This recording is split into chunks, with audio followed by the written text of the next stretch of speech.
ओम शांति। आज हम जो अव्यक्त मुरली देखने वाले हैं तो वो कल वाली ही है। कल जो बाबा मिलन था उसमें जो रिवाइज मुरली चलाई गई उसी मुरली को आज हम देखेंगे कि बाबा हमें अभी कल मतलब एकदम फ्रेश बाबा हमें क्या बोलना चाहता है, हमें क्या डायरेक्शन देता है वो हम देखेंगे। तो ये इस मुरली की डेट है 30 नवंबर 2006, 30/11/2006। ओम शांति। ज्वालामुखी तपस्या द्वारा मैंपन की पूंछ को जलाकर बाप दादा समान बनो, तब समाप्ति समीप आएगी।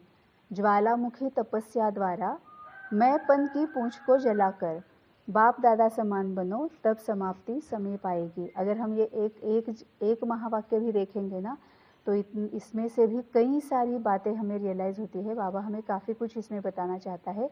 एक तो ज्वालामुखी तपस्या। अब ज्वालामुखी तपस्या मतलब ये है कि ज्वालामुखी कैसे होता है। एक तो ज्वालामुखी ये होता है कि उसने अपने अंदर बहुत काल से बहुत कुछ दबाया हुआ रखा है ना। बहुत काल से बहुत कुछ दबाया हुआ रखा है। वैसे ही हमने भी काफ़ी सारे जन्मों से, जन्म से हमारे अंदर बहुत कुछ दबा के रखा है। क्रोध है, अहंकार है ना, ईर्ष्या है, आलस है, द्वेष है, अपेक्षाएं है। ये सब कुछ हमने अपने अंदर दबा के रखा है क्योंकि हम वही यूज़ करते आए हैं। तो वो अंदर दब जाता है, बीच बीच में बाहर निकल आता है। तो जैसे ज्वालामुखी में अंदर दबाया हुआ है वैसे हमने भी विकारों को, अवगुणों को, कमियों को, कमजोरियों को, दुर्गुणों को अपने अंदर दबा के रखा हुआ है। वही हम यूज़ करते हैं। लेकिन जब हम बाबा से मिलते हैं और जब हम बाबा से मिलने के बाद एकदम से हमारी जो निजी शांति है, जो हमारी पहले वाली जो शांति है, निजी संस्कार जो है, उनको जब हम रियलाइज़ करते हैं, उनकी जब हमें अनुभूति होती है तो एकदम से फटकर सब कुछ बाहर आ जाता है। बाबा हमारा ज्ञान के आधार पर, बाबा हमें ज्ञान देकर अंदर जो कुछ भी दबा के रखा है वो सब कुछ, गंद जो है, किचड़ा जो है, वो सब कुछ बाहर निकालता है ना। तो बाबा के साथ रहकर ज्ञान और शक्तियों को यूज़ करके जो कुछ भी पुराने संस्कार, दूसरों के देखकर हमने जो रावण के संस्कारों को अपनाया हुआ है, वो संस्कार जब हम पूरी तरह से बाहर निकालते हैं तो वो भी नष्ट होता है। सब कुछ अंदर का नष्ट हो जाता है। सभी विकार, दुर्गुण, कमियां, कमजोरियां सब कुछ भस्म हो जाता है। तो ज्वालामुखी तपस्या द्वारा वो क्यों भस्म हो जाता है? क्योंकि अब हमें क्लैरिटी आई है। बाबा ने हमें पूरी क्लैरिटी भी दी है ज्ञान के द्वारा और शक्ति दी है कि उस ज्ञान को हम यूज़ करें, है ना। ये बहुत ज़्यादा ज़रूरी है। बाबा लेकर क्या आया है हमारे लिए? ज्ञान और शक्तियाँ, है ना। तो बाबा ज्ञान देता है तो हमें ज्ञान तो पूरा होता है, क्लैरिटी पूरी होती है, लेकिन उसको यूज़ करने के लिए भी शक्तियाँ चाहिए होती है और शक्तियाँ लेकर उसको यूज़ करना ये हमारा पहला कदम है। बाबा बोलता है ना कि तुम एक कदम आगे आ जाओ तो मैं 1000 कदम आगे आके तुम्हें खींच लूँगा। तो हमें वो जो भी ज्ञान बाबा ने दिया है वो शक्तियों को यूज़ करके उस ज्ञान को धारणा में लाने का कदम उठाना है। जब तक हम वो एक्शन में नहीं लाएंगे कि क्रोध नहीं करना है, बाबा ने बोला है ना कि क्रोध को भस्मीभूत कर दो, वो हमेशा याद रखना है। क्रोध आने नहीं देना है, हाँ आने ही नहीं देना है। अगर सामने वाली आत्मा कुछ ऐसा कर रही है जिसकी वजह से मुझे क्रोध आ रहा है तो फिर उस वक्त मुझे ज्ञान, बाबा के पास भागना है सबसे पहले तो। और ज्ञान क्या है? उसको यूज़ करना है, शक्तियों को यूज़ करना है। इसमें भी हम सबको पता है कि गुस्सा और क्रोध नहीं करना है। गुस्सा तो होता ही है। गुस्सा मतलब ये है कि कड़क भाषा में समझाने देना। उस वक्त दिमाग में कोई भी हलचल नहीं होती है, मन में कोई भी हलचल नहीं होती है, लेकिन मुंह से बताना पड़ता है कि ऐसे ऐसे मत करो, है ना। ये तो जो तुम कर रहे हो उससे मुझे तकलीफ हो रही है, या ये जो तुम कर रहे हो उससे तुम्हारी डायरेक्शन जो है वो तुम गलत दिशा में जा रहे हो, है ना। तो हमारे बच्चों को या फिर युगल को या फिर इवन हम अपने माँ बाप को, फॉर दैट मैटर, जो भी हमारे सामने आत्मा है, अगर हम आत्मिक स्थिति में है तो हमें पता होता है कि कौन किस दिशा में जा रहा है। अगर उस वक्त हमें लग रहा है कि कोई गलत दिशा में जा रहा है तो गुस्सा दिखाकर उसको कड़क भाषा में समझानी देनी है, लेकिन क्रोध नहीं करना है। क्रोध मतलब क्या कि वो अंदर चलाए रखना, ऐसा क्यों, वैसा क्यों, हमेशा ऐसे क्यों, काफ़ी सारी संकल्प फिर अंदर चलते रहते हैं, उसको बिल्कुल भी चलाना नहीं है। एक बार बस जो भी मन करता था, जो ऐसे लगता था कि उनके लिए या अपने लिए जो सही नहीं है, वो उनको बता दिया, फुल स्टॉप। फिर वो जाने, बाबा जाने और उनके कर्म जाने, है ना, फिर हमारी वो कोई जिम्मेवारी होती नहीं है। तो इस तरह से जब हम करते हैं तो हम एक्शन में ला रहे हैं, बाबा ने जो कुछ भी बताया है, बाबा का ज्ञान जो है एक्शन में लाकर फिर पूरे हमारे दुर्गुणों का, विकारों का हम नाश कर रहे हैं, भस्मीभूत कर रहे हैं। तो ज्वालामुखी तपस्या मतलब पूरी तरह से बाबा के साथ जुड़े रहते हैं तो ये सभी विकार नष्ट हो जाते हैं।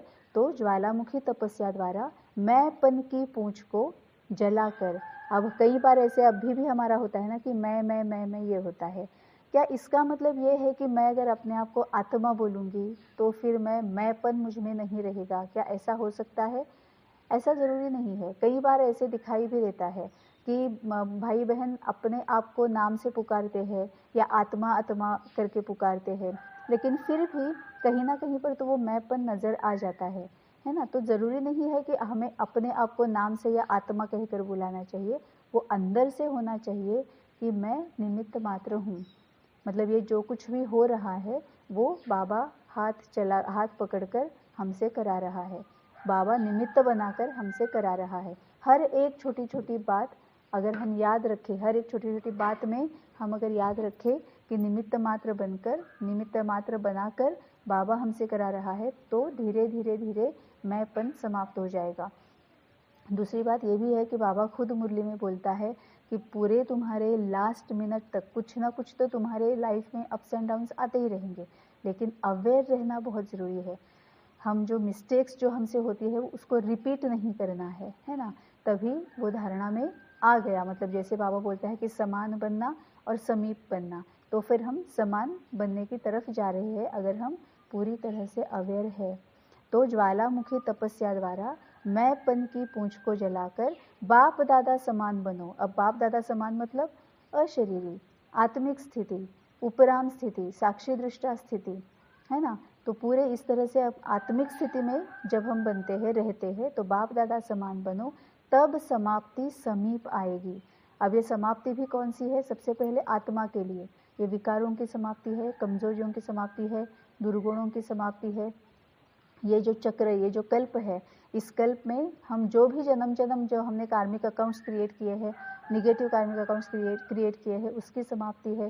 ये कल्प समाप्त होने का समय समीप आता है ना। तो ज्वालामुखी तपस्या द्वारा मैंपन की पूंछ को जलाकर बाप दादा समान बनो, तब समाप्ति समीप आएगी। तो इन शॉर्ट अगर बताना है, इन शॉर्ट अगर समझना है, तो बाबा के साथ हमेशा जुड़े रहकर देह अभिमान को छोड़कर आत्मिक स्थिति में अगर हम रहेंगे तो समाप्ति समीप आएगी। आज अखुट अविनाशी खजानों के मालिक बाप दादा अपने चारों ओर के संपन्न बच्चों के जमा का खाता देख रहे हैं। आज अखुट अविनाशी खजानों के मालिक बाप दादा अपने चारों ओर के संपन्न बच्चों के जमा का खाता देख रहे हैं। 3 प्रकार के खाते देख रहे हैं। एक है अपने पुरुषार्थ द्वारा श्रेष्ठ प्रारब्ध जमा का खाता, दूसरा है सदा संतुष्ट रहना और संतुष्ट करना, यह संतुष्टता द्वारा दुआओं का खाता, तीसरा है मनसा वाचा कर्मणा संबंध संपर्क द्वारा बेहद के निस्वार्थ सेवा द्वारा पुण्य का खाता। बाबा ने 3 प्रकार के खाते बताए हैं। एक है अपने पुरुषार्थ द्वारा श्रेष्ठ प्रारब्ध जमा का खाता, है ना। हम जो पुरुषार्थ करेंगे उस पर हमारा प्रारब्ध निर्भर है। प्रारब्ध मतलब अगले कल्प में मुझे कौन सा रोल मिलेगा, ये मेरा प्रारब्ध है ना। क्योंकि जितना मैं जल्दी से कर्मातीत और संपूर्ण बन जाऊंगी, उतना मेरे सामने ऑप्शंस रहेंगे, उतना ज़्यादा मेरे सामने ऑप्शंस रहेंगे कि मुझे अगले कल्प के लिए कौन सा रोल चूज़ करना है, तो वही मेरा प्रारब्ध है। संगम युग पर हम जो पुरुषार्थ करते हैं उसके परिणाम स्वरूप, उसके फल स्वरूप हमें अगले जन्म के रोल का प्रारब्ध मिलता है। तो पहला है अपने पुरुषार्थ द्वारा श्रेष्ठ प्रारब्ध जमा का खाता। दूसरा है सदा संतुष्ट रहना और संतुष्ट करना। जैसे कल परसों की मुरली में भी बाबा ने बोला था कि संतुष्ट कौन रह सकता है, जिसके पास बहुत सारी प्राप्तियां हैं और उसको वो यूज भी कर रहा है, वही संतुष्ट रहता है ना। नहीं तो ज्ञान तो हमारे दिमाग में बहुत होता है, बुद्धि में ज्ञान तो पूरा होता है, ज्ञान की क्लैरिटी भी होती है, लेकिन एक्शन में नहीं आता है ना। कामना, क्रोध, लोभ, मोह, मत्सर, अहंकार, ईर्ष्या, द्वेष, स्वार्थ, आलस्य, ये 10 विकार जो है उनको यूज नहीं करना है, ये हमें पता होता है। लेकिन क्या सही में, असलियत में, डे टू डे लाइफ में वो हमसे होता है ना। अपेक्षा, किसी से भी अपेक्षा नहीं, क्या ये डे टू डे लाइफ में होता है? ना युगल से अपेक्षा, ना बच्चों से अपेक्षा, माँ बाप से अपेक्षा, किसी से भी अपेक्षा, ना फ्रेंड से अपेक्षा, ना नेबर से अपेक्षा, जहाँ वर्क प्लेस पे जहाँ पर हम काम कर रहे हैं वहाँ पर भी कोई अपेक्षा नहीं। क्या ये पॉसिबल हो रहा है? तभी बोलेंगे ना कि हाँ संतुष्ट हो। लेकिन अपेक्षा करना ये भी बहुत डीप है। अगर हम घर पे भी है, वर्क प्लेस पे भी है, अगर घर पे कई बार ऐसे होता है कि कुछ बहनें ऐसे पूछती है कि अपेक्षा, मैं तो अपेक्षा ही नहीं करती हूँ, सब काम खुद करती हूँ। नहीं, ये अपेक्षा न करने का मतलब नहीं है। अपेक्षा करना अलग है और जिम्मेवारी और ड्यूटी निभाना अलग बात है। अगर हमारे बच्चे हैं या अगर हमारे घर में और भी कोई लोग हैं उनके साथ, जिनके साथ हम रहते हैं, तो हमारी वो ड्यूटी है कि उनको भी हमें गाइड करना है ना, उनको भी सही रास्ता दिखाना है, उनको इंडिपेंडेंट बनाना है, emotionally, physically, mentally, psychologically, financially, spiritually, intellectually उनको इंडिपेंडेंट बनाना, ये हमारी ड्यूटी है, ये हमारी जिम्मेवारी भी है ना। तो अगर हम ये कहेंगे कि नहीं नहीं मैं बहुत ज़्यादा बीमार हूँ लेकिन मैं ये भी किसी से अपेक्षा नहीं करती हूँ कि कोई मुझे पानी ला के दे, नहीं, ऐसा बाबा नहीं बोलता है। क्योंकि जब अगर मैं बीमार हूँ तो मुझे मेरे घर वाले जो है उनको सिखाना भी है कि किसी दूसरों को हेल्प करना, दूसरों के लिए कुछ करना, उनकी ड्यूटीज़ और रिस्पॉन्सिबिलिटीज़ क्या है ये उनको सिखाना भी है, उनसे वो कराना भी है ना। कि अगर बहुत ज़्यादा घर में गंदगी फैला कर रखी है और इंतज़ार कर रहे हैं कि माँ आएगी तो साफ़ करेगी, और हम अगर ऐसा है कि बाबा ने बोला किसी से अपेक्षा नहीं करना, इसीलिए मतलब पूरे टायर्ड होकर आए हैं, काम से आए हैं, फिर भी खुद ही कर रहे हैं, तो वो कब सीखेंगे? और फिर मैं माँ होने का फ़र्ज़ कहाँ पर निभा रही हूँ? नहीं निभा रही हूँ, है ना। तो वो बैलेंस जो बाबा बोलता है ना वो बहुत ज़रूरी है। पूरी तरह से अच्छे से मतलब अगर हम समझ लेते हैं कि बाबा कहना क्या चाहता है ना, तभी हम वो यूज़ कर सकते हैं।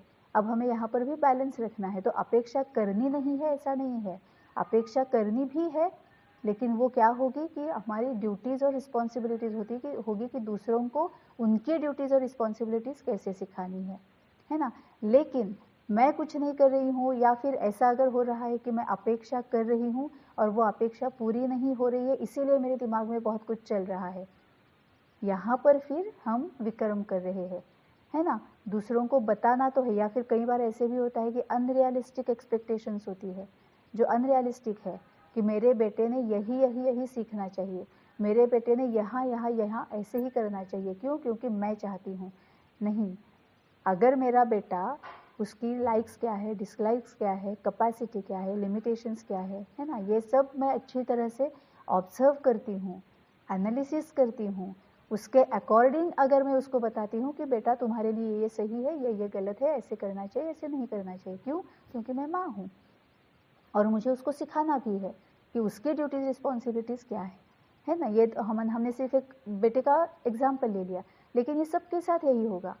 या फिर ऐसा नहीं है कि फ्रेंड्स आ रहे हैं और कुछ भी कर रहे हैं, कैसे भी कर रहे हैं, और हम सिर्फ अपेक्षा नहीं करनी से, लेकिन वो मन में तो चल रहा है ना, दिमाग में तो चल रहा है ना कि ऐसे ही करते वैसे ही करते, वो थॉट्स तो चल रहे हैं ना, तो फिर क्या फ़ायदा है? तो अपेक्षा करना मतलब क्या, ये भी बहुत अच्छे से समझ लेना है ना। तो बाबा ने अभी जो बोला कि दूसरा खाता जो है सदा संतुष्ट रहना, तो जब हम बैलेंस्ड रहते हैं तब हम संतुष्ट रहते भी हैं और दूसरों को संतुष्ट करते भी हैं। हम अगर बच्चों को, घर में जो हमारे बच्चे हैं उनको एज अ माँ अगर कुछ सिखाना है, तो हम अगर बहुत अच्छे तरह से, जैसे बाबा हमें सिखाता है ना, पूरी तरह से सभी विधियां फॉलो करके, फॉरगिवनेस भी, सकाश भी, वो मनसा सेवा भी, संकल्प सेवा भी और कम्युनिकेशन भी, one on one communication, in person communication. लेकिन बाबा जैसे हमारे साथ बात करता है, बाबा भी तो हमारे साथ बात करता है ना, हम सबको पता है, सबकी बाबा के साथ बात होती है। वैसे अगर हम बच्चों को समझाएं तो फिर हम खुद भी संतुष्ट है। क्यों? क्योंकि सभी जो प्राप्तियां हुई है वो यूज़ कर रहे हैं और हम बच्चों को भी संतुष्ट कर रहे हैं। बहुत अच्छी बॉन्डिंग भी बन जाती है। बॉन्डिंग इन द सेंस आत्मिक स्थिति पर कोई अपेक्षा भी नहीं है, अनकंडीशनल एक्सेप्टेंस, अनकंडीशनल लव, है ना, वो डेवलप हो जाता है। तो दूसरा है सदा संतुष्ट रहना और संतुष्ट करना, और ये सभी के लिए अप्लाई कर सकते हैं, है ना। अगर हमारे भाई बहन भी है, फ्रेंड्स भी है, जो कहना चाहिए वो कहना ही है। उनकी जो ड्यूटीज रिस्पॉन्सिबिलिटीज अगर वो फॉलो नहीं कर रहे, फुलफिल नहीं कर रहे, तो उनको बताना भी है ना। ये कोई अपेक्षा नहीं है कि अगर तुम मेरे साथ अगर बहुत गलत तरीके से बात कर रहे हो, वो भी अननेसेसरी कर रहे हो, तो मैंने ये सोचना कि उसने मेरे साथ अच्छी बात करनी चाहिए, ये मेरी अपेक्षा, मतलब वो विक्रम नहीं होगा, ये मेरा विकार नहीं होगा। मुझे उसको बताना भी चाहिए कि क्या गलत हो रहा है, मेरे साथ तुम कैसे बिहेव कर रही हो, है ना, क्योंकि उसको भी पता होना चाहिए कि वो कहाँ पर गलत कर रहे हैं। ठीक है ना। तो इस तरह से जो बाबा हमें बताता है वो अगर हम यूज़ करते हैं तो हम भी संतुष्ट है और दूसरों को भी संतुष्ट रखते हैं। तो दूसरा है सदा संतुष्ट रहना और संतुष्ट करना। यह संतुष्टता द्वारा दुआओं का खाता। यकीन मानिए जब हम इतने अच्छे से प्यार से दूसरों को बताते हैं ना, तो एक्चुअली दूसरों को अच्छा लगता है। उनकी जो हमारी तरफ देखने की एक दृष्टि जो होती है और वृत्ति जो होती है ना, वो चेंज हो जाती है। हो सकता है शायद पहले पहले उनको अच्छा ना लगे, लेकिन बाद में उनको रियलाइज़ होता है। क्यों? क्योंकि हमने बाबा के साथ बैठकर बताया है ना, तो बाद में उनको रियलाइज़ होता है कि अरे नहीं, हाँ ये वो जो बोल रहे थे ना वो सही बोल रहे थे। और ये बोलते जो है वो सामने सामने बोलते हैं, पीठ पीछे नहीं बोलते हैं, किसी और को जाकर नहीं बताते हैं। तो वो जो है उनका जो रियलाइजेशन है, बाद में उनको रियलाइज़ हो जाता है कि अरे हाँ ये सही बोल रहे हैं, तो ऑटोमेटिकली दुआ मिलती है ना। ज़रूरी नहीं कि दुआ मुंह से ही निकलनी चाहिए, ऑटोमेटिकली वो दुआ मिलती है। तो यह संतुष्टता द्वारा दुआओं का खाता। तीसरा है मनसा वाचा कर्मणा संबंध संपर्क द्वारा बेहद के निस्वार्थ सेवा द्वारा पुण्य का खाता। अब जहाँ पर भी बेहद आता है वहाँ पर आत्मिक स्थिति है। बेहद के निस्वार्थ सेवा द्वारा पुण्य का खाता, मतलब मैं आत्मा हूँ, मुझे पता है कि मेरा डाउनफॉल कैसे हुआ है, वैसे ही सामने वाली आत्मा है, उसका भी डाउनफॉल हुआ है, उसमें भी शक्तियाँ नहीं है, आत्मा में शक्तियाँ भरना, मन को संकल्प देना, मन के साथ बात करना, है ना, वो भी किसी भी स्वार्थ के बिना, कि बस तुम्हारा अच्छा हो जाए। बाबा जैसे हमें करता है वैसे ही दूसरों के साथ। तो तीसरा है मनसा वाचा कर्मणा संबंध संपर्क द्वारा बेहद के निस्वार्थ सेवा द्वारा पुण्य का खाता। आप सभी भी अपने इन तीनों खातों को चेक करते ही हो। यह तीनों खाते जमा कितने हैं, है व नहीं है उसकी निशानी है सदा सर्व प्रति स्वयं प्रति संतुष्टता स्वरूप, सर्व प्रति शुभ भावना शुभ कामना और सदा अपने को खुशनुमा खुश नसीब स्थिति में अनुभव करना। अब बाबा बोलता है ये तीनों खाते जो है, पहला जो है कि पुरुषार्थ द्वारा प्रारब्ध का, दूसरा है संतुष्टता द्वारा दुआओं का, और तीसरा है बेहद के निस्वार्थ सेवा द्वारा पुण्य का। बाबा बोलता है ये तीनों खाते कितने जमा है, उसकी निशानी क्या है, सदा सर्व प्रति स्वयं प्रति संतुष्टता स्वरूप, मतलब हम अपने आप से भी संतुष्ट है और दूसरों से भी संतुष्ट है। और यही तो फिर सतयुग है ना, जब आत्मा इस तरह से खुद संतुष्ट हो जाती है और आसपास जो कुछ भी है उससे भी वो संतुष्ट है, तो ये भी सतयुग है ना। तो एक तो उसकी निशानी है कि सदा सर्व प्रति और स्वयं प्रति संतुष्टता स्वरूप, मतलब वो स्वरूप दिखना चाहिए, वो रूप है हमारा। सर्व प्रति शुभ भावना शुभ कामना। अब ये शुभ भावना और शुभ कामना का भी कई सारे हम में से ऐसे होते हैं कि जो कुछ देखते हैं, सुनते हैं, पढ़ते हैं, जो इतना मन को अच्छा नहीं लगता है, तो शुभ भावना शुभ कामना ये शब्द बोलते हैं। ये शुभ भावना शुभ कामना शब्द बोलने नहीं है, वो कामना भावना दिखनी चाहिए, मतलब वो फील करनी चाहिए, उसको रेडिएट करना है। शुभ भावना दूसरों के लिए अच्छी भावना रेडिएट करनी है, वाइब्रेशंस, बाबा जो बोलता है ना कि तुम्हारी खुशबू फैलनी चाहिए, तो वो जो भावना है शुभ भावना जो है उसकी खुशबू फैलनी चाहिए। और शुभ कामना, कामना मतलब दूसरों की इच्छा करना, तो दूसरों की हमेशा कामना अच्छा हो, ये कामना है ना। तो जैसे हमने कल परसों एग्जाम्पल्स हमने देखे थे कि कोई अगर कहाँ पर झगड़ा कर रहा है तो शुभ भावना शुभ कामना ये शब्द नहीं बोलने हैं। अगर कोई झगड़ा कर रहा है तो उनको शुभ भावना देनी है कि अरे हाँ ठीक है क्या हुआ, फिर सकाश देनी है, रेड लाइट टू इंडिगो, अच्छे है, बस कोई पीछे वाला कार्मिक अकाउंट है उससे वो पास हो रहे हैं, उससे वो गुजर रहे हैं, है ना। और फिर उनको ग्रीन देना है, प्यार का देना है, ऑरेंज देना है, रेड लाइट ब्लू इंडिगो ये देना है, ना कि कुछ और गलत थॉट्स क्रिएट करने हैं कि ऐसे ही करते हैं हमेशा हो ब्ला ब्ला ब्ला, ये नहीं करना है। लेकिन उनको सकाश देनी है, मनसा संकल्प सेवा करना है, मनसा सेवा करना है ना। ये है शुभ भावना और शुभ कामना। और सदा अपने को खुशनुमा खुश नसीब स्थिति में अनुभव करना। बाबा मिल गया मतलब सभी के सभी अभी जिसको ढूंढ रहे हैं, मंदिर मस्जिद गुरुद्वारे चर्च जहाँ भी जा रहे हैं, शांति को ढूंढ रहे हैं, भगवान को ढूंढ रहे हैं, वो ऑलरेडी हमारा हो चुका है, हम उसके हो चुके हैं, लेकिन वो दिखना चाहिए। तो चेक करो, दोनों खातों की निशानियां स्वयं में अनुभव होती है। इन सर्व खजानों को जमा करने की चाबी है निमित्त भाव, निर्माण भाव, निस्वार्थ भाव। बाबा ने सार में बता दिया, इन सर्व खजानों को जमा करने की चाबी है निमित्त भाव, मतलब मैंपन। वो बाबा ने पहले बोला है ना कि मैंपन की पूंछ को जला डालना है, मैं हूं ही नहीं कुछ, एकांत, एक का भी अंत है ना, मैं ये एक जो है उसका भी अंत। तो निमित्त भाव, बाबा निमित्त बनाकर कुछ करा रहा है। निर्माण भाव, बाबा करा रहा है तो निर्माण होना ही है। निर्माण होना मतलब प्रत्यक्ष होना, रियलिटी में आना। तो बाबा करा रहा है तो निर्माण होना ही है, उसमें डाउट की कोई गुंजाइश ही नहीं है। होगा नहीं होगा, कब होगा, कैसे होगा, हमारी जिम्मेवारी है ही नहीं। वो बाबा देख लेगा। और निर्माण तो होना ही है क्योंकि बाबा करा रहा है। निस्वार्थ भाव मतलब वो अपने स्वार्थ मतलब इच्छा मात्रम अविद्या, अपने लिए इसका कुछ हम कर रहे हैं, हम कर रहे हैं, फिर इससे मेरा नाम होगा, फिर वो मेरा कहीं पर नाम लेगा, है ना। ये जो होता है कुछ भी नहीं, बाबा करा रहा है और बाबा का ही काम है। तो निर्माण प्रत्यक्ष तो होना ही है, वो सफल तो होना ही है। और मेरे लिए नहीं है, उसके लिए, उस आत्मा के लिए है। उस आत्मा में अगर अहंकार ज़्यादा है तो अगर मैं सकाश दे रही हूँ, संकल्प सेवा कर रही हूँ, उसको क्लैरिटी दे रही हूँ कि अहंकार क्या होता है, क्या वो शाश्वत होता है, आज है कल नहीं है। अगर पैसों का अहंकार है तो मैं अगर मनसा सेवा कर रही हूँ, संकल्प सेवा कर रही हूँ कि बाबा पैसा तो चंचल होता है, आज है कल नहीं है, ये एक बात है। और दूसरी बात यह है कि अगर तुम्हारे पास पैसा है तो अहंकार मत दिखाओ, उससे सेवा का मतलब पुण्य जमा करो, उसका ऐसा कुछ करो कि तुम्हारे पास है तो उसका मतलब सबको फायदा भी हो, सबको लाभ हो और तुम्हारा पुण्य का खाता बढ़ता जाए। इस तरह से अगर हम संकल्प सेवा करेंगे, उसको सकाश देंगे, है ना, तो फिर निस्वार्थ भाव, मेरे लिए नहीं बस तुम्हारे लिए। चेक करते जाओ। और चाबी का नंबर पता है, चाबी का नंबर है 3 बिंदी। बाबा ने एक में, दूसरा दूसरे में, तीसरा तीसरे में, चौथा कितना डाला है ना। चाबी का नंबर है 3 बिंदी, 3 डॉट्स। एक आत्मा बिंदी, दूसरा बाप बिंदी, तीसरा ड्रामा का फुल स्टॉप बिंदी। चाबी तो है ना आप सभी के पास, खजाने को खोल कर देखते रहते हो ना, इन सभी खजानों को खोल कर देखते रहते हो ना।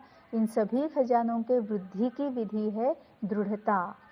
दृढ़ता होगी तो किसी भी कार्य में यह संकल्प नहीं चलेगा कि होगा या नहीं होगा, है ना। मतलब निमित्त भाव, निर्माण भाव और निस्वार्थ भाव, दृढ़ता से वो करना है, डिटर्मिनेशन से, कंसिस्टेंसी से करना है। कमिटमेंट, एक बार बाबा को कमिट कर दिया तो कमिट कर दिया, है ना। बिल्कुल भी हारना नहीं है, पीछे नहीं रहना है, छोड़ नहीं देना है, ब्रेक नहीं लेना है ना। तो दृढ़ता होगी तो किसी भी कार्य में यह संकल्प नहीं चलेगा कि होगा या नहीं होगा। दृढ़ता की स्थिति है हुआ ही पड़ा है, बना ही पड़ा है, क्योंकि बाबा कर रहा है तो निर्माण है, प्रत्यक्ष होना ही है।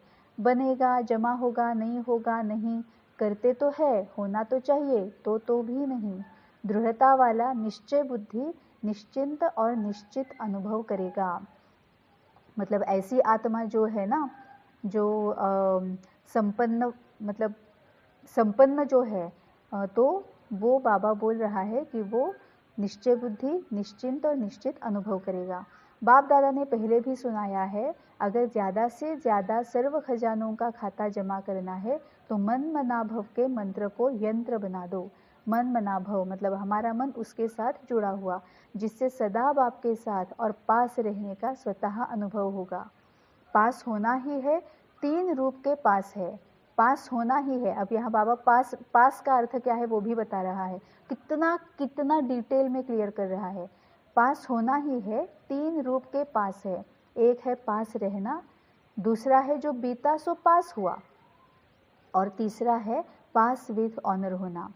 अगर तीनों पास है तो आप सबको राज्य अधिकारी बनने की फुल पास है। तो फुल पास ले ली है व लेनी है। अभी तो समय की पुकार, भक्तों की पुकार, अपने मन की आवाज़ क्या कह रही, क्या आ रही है, अभी अभी संपन्न और समान बनना ही है।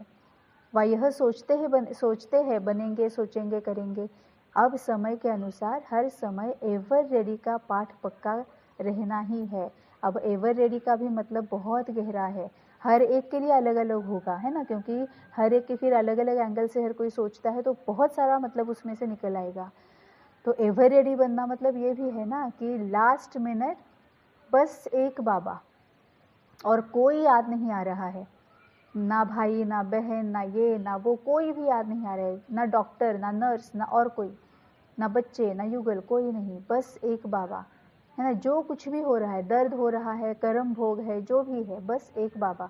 जैसे ब्रह्मा बाबा का एग्जाम्पल बाबा हमें हमेशा देता है कि लास्ट घड़ी जब आई तो बाबा ब्रह्मा बाबा को किसी की याद नहीं आई, बस शिव बाबा और वो, है ना। नहीं तो ब्रह्मा बाबा सबसे कितना प्यार करते थे, कितना सबके साथ कनेक्टेड थे, लेकिन फिर भी जब लास्ट घड़ी आई, लास्ट क्षण में बस एक शिव बाबा, है ना। तभी बाबा बोलता है कि एवर रेडी का पाठ पक्का करना है।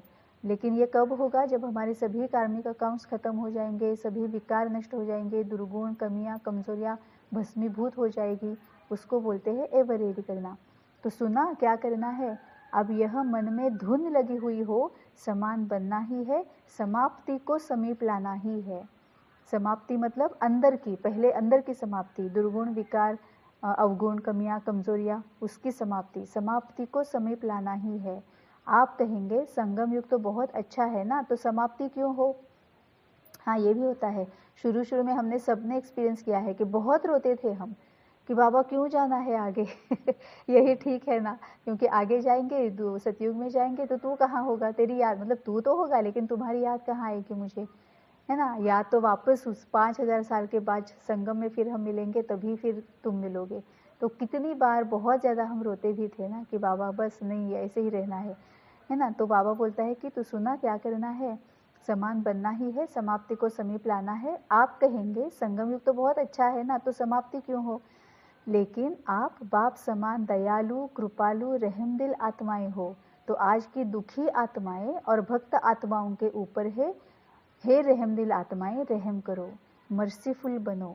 हम देख रहे हैं ना पूरी दुनिया में क्या नहीं चल रहा है, क्या क्या चल रहा है, दुखी दर्द, सभी ऑलमोस्ट सभी आत्माएं, कुछ ना कुछ दुख है, दर्द है, एक्सीडेंट्स हो रहे हैं, नेचुरल कैलामिटीज आ रही है, घर घर में कुछ ना कुछ झगड़ा वगड़ा वो सब चल रहा है। पर्सनली मतलब अभी पहले तो ऐसे हुआ था जॉइंट फैमिलीज थी, बाद में ऐसे हुआ कि न्यूक्लियर फैमिलीज बन गई, अब तो ऐसे है कि फैमिली में भी हर कोई अलग अलग है। क्यों, क्योंकि यही दिखा, कुदरत यही दिखा रही है ना, कुछ भी गलत नहीं हो रहा है तो सही हो रहा है, सब कुछ सही हो रहा है, क्योंकि कुदरत भी दिखा रही है कि अरे एंड ऑफ द डे तुम्हें जाना तो अकेला ही है, अलग अलग ही जाना है ना। और दूसरी बात ये भी है कि हर कोई अपने जो पास्ट के रहे हुए, जो खत्म नहीं हुए हैं, अनसेटल्ड कार्मिक अकाउंट सेटल कर रहा है ना, हर कोई अनसेटल्ड कार्मिक अकाउंट सेटल कर रहा है। तभी बाबा बोलता है कि आप बाप समान दयालु कृपालु रहमदिल आत्माएं हो, तो आज की दुखी आत्माएं और भक्त आत्माओं के ऊपर हे रहमदिल आत्माएं रहम करो, मर्सीफुल बनो। दुख बढ़ता जा रहा है, दुखियों पर रहम कर उन्हों को मुक्ति धाम में तो भेजो। सिर्फ वाणी की सेवा नहीं, लेकिन अभी आवश्यकता है मनसा और वाणी की सेवा साथ साथ हो। बाबा ने बहुत अच्छा बोला है, कल ही बोला है बाबा ने ये, क्योंकि कल की ये रिवाइज्ड मुरली है। सिर्फ वाणी की सेवा नहीं, लेकिन अभी आवश्यकता है मनसा और वाणी की सेवा के साथ साथ हो। तो बाबा बोल रहा है कि दुख बढ़ता जा रहा है, दुखियों पर रहम करके उनको मुक्ति धाम में तो भेजो। सिर्फ वाणी की सेवा नहीं, लेकिन अभी अभी आवश्यकता है मनसा और वाणी की सेवा साथ साथ हो। एक ही समय पर दोनों सेवा साथ हो। सिर्फ चांस मिले सेवा का यह नहीं सोचो, चलते फिरते अपने चेहरे और चलन द्वारा बाप का परिचय देते हुए चलो। चेहरे और चलन द्वारा बाप का परिचय देते हुए चलो। आपका चेहरा बाप का परिचय दे, आपकी चलन बाप को प्रत्यक्ष करती रहे, है ना, हमेशा खुशनुमा। और ये बाबा ने बोला वो, तो ऐसे सदा सेवाधारी भव। अच्छा, ओम शांति।